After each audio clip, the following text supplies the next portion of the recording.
चलिए बताइए। आज का टॉपिक है रिप्रोडक्टिव हेल्थ के क्वेश्चन बचे हुए थे, वो कर लेते हैं फिर आगे बढ़ते हैं।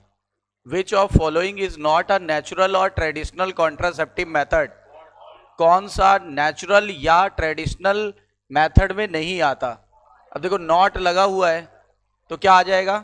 कोइटस इंटरप्शन तो आता है, पीरियोडिक एब्स्टिनेंस भी आता है, लैक्टेशनल एमिनोरिया आता है, वाउल्ड बैरियर में आता है। वाउल्ड कहाँ आया था? तो ये गलत हो गया। नेक्स्ट अगला।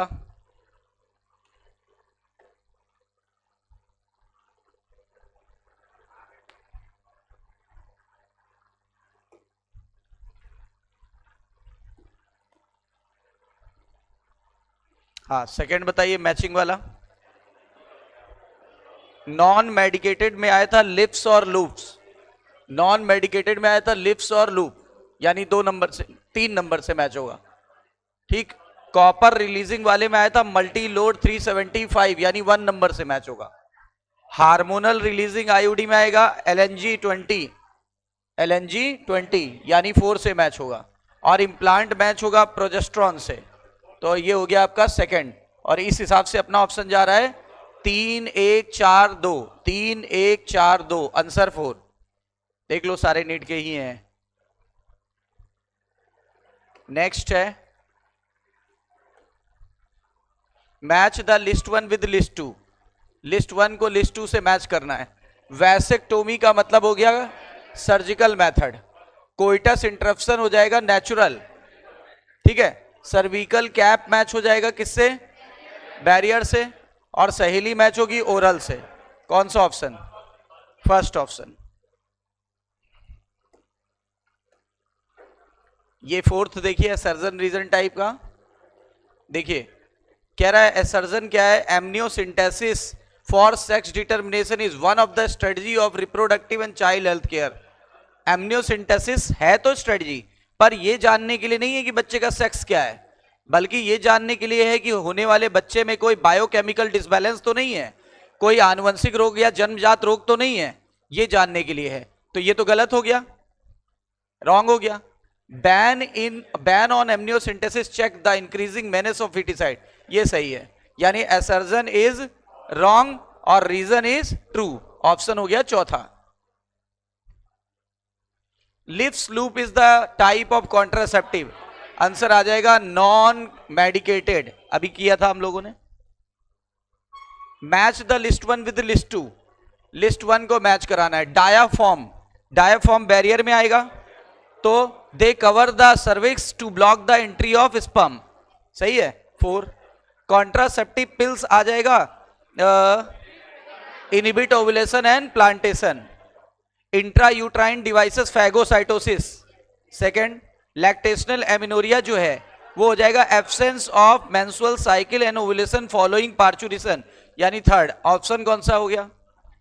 4 1 2 3। 4 1 2 3 first option. Which of following is an example of hormonal IUD? Hormonal का एग्जाम्पल है कौन सा? प्रोजेस्टा सर्ट और LNG20। तो अपना ऑप्शन हो गया second. Match the column 1 with column या लिस्ट 1 टू लिस्ट 2। तो यहां पे मैच करके सही बता। देखो ज्यादातर आप देख पा रहे हो, ज्यादातर मैचिंग के क्वेश्चन आ रहे हैं, स्टेटमेंट के क्वेश्चन आ रहे हैं, एसर्जन रीजन के क्वेश्चन आ रहे हैं। तो देखो ये सब फ्री के क्वेश्चन है, आप तुरंत कर ले रहे हो। जब तक पढ़ोगे नहीं क्वेश्चन करोगे कैसे? और बायो फॉर्चुनेटली, मैं अनफॉर्चुनेटली नहीं बोल रहा हूं, बायो फॉर्चुनेटली आपके लिए जैकपॉट है।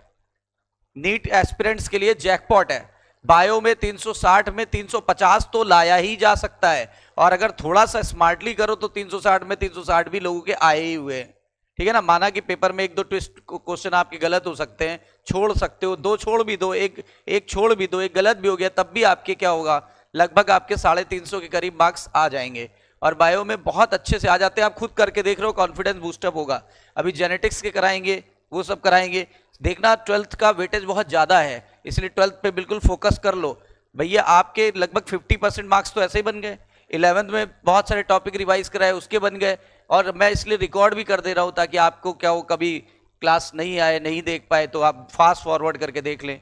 जो काम आप अपने आप करोगे 2-3-4 घंटे में, वो यहाँ पे 1 से 1.5 घंटे या सवा घंटे में हम निपटा के किनारे कर देते हैं। बोलो सही कि नहीं? बताओ फिर इसी बात पे आंसर। फाउल्ड किससे मैच होगा? पहले नंबर से, क्योंकि बैरियर में आया है। अच्छा, आईयूडी फैगोसाइटोसिस से।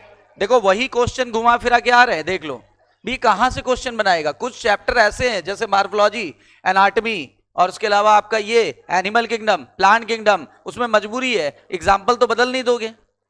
मैं मैमल हूं तो मैं मैमल ही हूं, मुझे रेप्टाइल तो बना नहीं दोगे, है ना। मैं होमोसैपियंस हूं तो होमोसैपियंस ही बुलाओगे, राना टिग्रीना तो बुलाओगे नहीं मुझे, है ना। ठीक है ना। आगे वैसेक्टोमी, वैसेक्टोमी किससे मैच हो जाएगा? हाँ, सेकंड।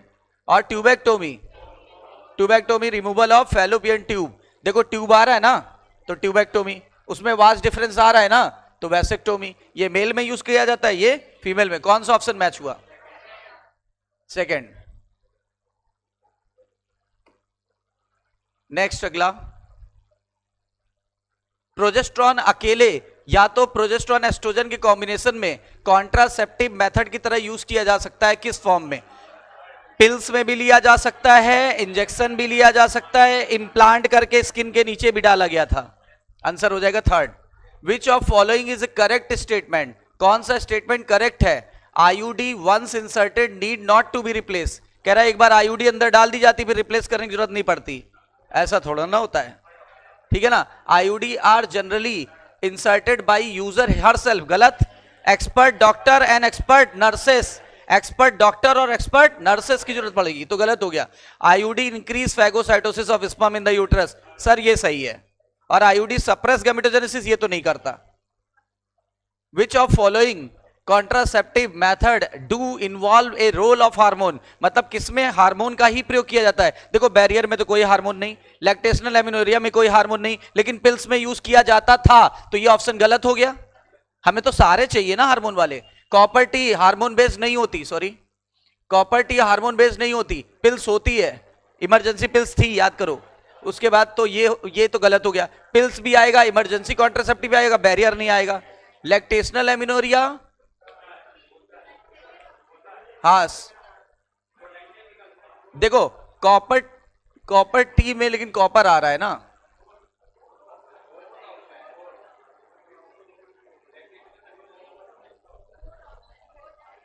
लेकिन देखो लैक्टेशनल एमिनोरिया का कारण क्या था? प्रोलैक्टिन का बढ़ जाना। प्रोलैक्टिन अगर बढ़ गया तो एंटी गोनाडोट्रोपिन की तरह काम करेगा, यहां बैरियर की वजह से फेल हो गया था। इन दोनों में तो चलो हार्मोन काम कर रहा था, यहां कॉपर टी की वजह से फेल हो गया, इन दोनों में काम कर रहा था, यहां इन दोनों में काम कर रहा था, फिर बैरियर आ गया। यहां देखो लैक्टेशनल एमिनोरिया प्रोलैक्टिन की वजह से होता है और एंटी गोनाडोट्रोपिन यानी एफएसएच और एलएच कम हो जाता है। दूसरा, पिल्स में प्रोजेस्ट्रॉन और या दोनों का कॉम्बिनेशन यूज कर सकते हैं, प्रोजेस्ट्रॉन और एस्ट्रोजन, यहां पर भी सेम ही था, तो आंसर क्या हुआ? 4। देखो कभी कभी क्वेश्चन बहुत ध्यान से पढ़ने होते हैं। सहेली के बारे में पूछा है, देखते ही बता दोगे क्योंकि हमने कई बार ये क्वेश्चन रिपीट किया है। हाँ, blocks the estrogen receptor in uterus preventing eggs from getting implanted, यानी इम्प्लांटेशन को रोक देती है क्योंकि एस्ट्रोजन के रिसेप्टर जो थे वहां जाके बंध जाती है, ठीक है ना, उनको ब्लॉक कर देती है। एस्ट्रोजन जहां बंधना था उसको ब्लॉक कर दिया ताकि एस्ट्रोजन ना बंध पाए, और अगर एस्ट्रोजन नहीं बंधेगा तो एंडोमेट्रियम की लाइनिंग रिपेयर नहीं होगी और एंडोमेट्रियम इम्प्लांटेशन के लिए तैयार नहीं होगा। The function of copper in the copper releasing IUD, copper क्या करता था? स्पर्म के टेल से लटक जाता था, और स्पर्म के टेल से लटक जाने के बाद क्या होता था? वो उसको भारी कर देता था। अगर आपके पैर को कोई बच्चा पकड़ के लटक जाए और आप चलो तो देखो घसीट घसीट के चलोगे, होता है नहीं, छोटे बच्चे पापा के पैर पे लपट जाते, पापा नहीं जाना है ऑफिस, आज घर पे रहो मम्मी के साथ, तो दे सप्रेस मतलब उसके साथ मम्मी और वो दोनों के साथ बच्चा रहेगा ना। They suppress sperm mortality and fertilising capacity of sperm, ये सही है, ये गलत है, कभी नहीं होता। They make the unsuitable for implantation, ये होता है लेकिन हार्मोनल वाले में, ये हार्मोनल वाले में होता है। ये कौन सा पूछ रहा है? ये सही था कब? जब हार्मोनल वाला आईयूडी पूछा जाता तब। अच्छा, दे इनहिबिट ओवुलेशन, ये तो पिल्स की बात कर रहा है। एमटीपी और एसटीआई और इनफर्टिलिटी पे कुछ क्वेश्चंस हैं। विच of following common sexually transmitted disease is completely curable when detected earlier and treated properly? तो आंसर हो जाएगा, देखो जिनके नाम में एच ना आए, भैया इसमें एच आ रहा है, इसमें एच आ रहा है, इसमें एच आ रहा है, एक तरीका बताया था, एक ट्रिक बताया था कि जिनके नाम में एच आए वो क्वेरेबल नहीं है, जिनके नाम में एच नहीं आ रहा है वो क्वेरेबल है। इस हिसाब से हमारा ऑप्शन हुआ पहला, वेनिरियल डिजीज यानी एसटीआई। एसटीआई कैसे फैलता है? हाँ, स्ट्राइल निडिल से कि इन्फेक्टेड निडिल, स्ट्राइल निडिल की इन्फेक्टेड निडिल। हाँ तो ये गलत हो गया, ये सही है, ये सही है, ये नहीं है, ये नहीं है, इनहेरिटेंस से तो फैलता ही नहीं है ना। तो आंसर हो गया कौन सा? सेकंड एंड थर्ड, आंसर हुआ थर्ड।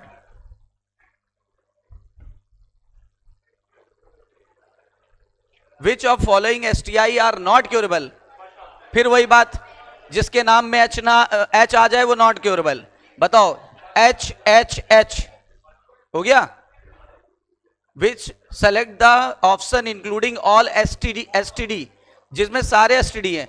मलेरिया एसटीडी नहीं है, सुनो सुनो सुनो, मलेरिया एसटीडी नहीं है, मलेरिया फाइलेरिया एसटीडी नहीं है, कैंसर एसटीडी नहीं है, ये कैंसर एसटीडी नहीं है, और गोनोरिया, सिफिलिस और जेनाइटल हर्पीस सब है। आंसर हो जाएगा चौथा।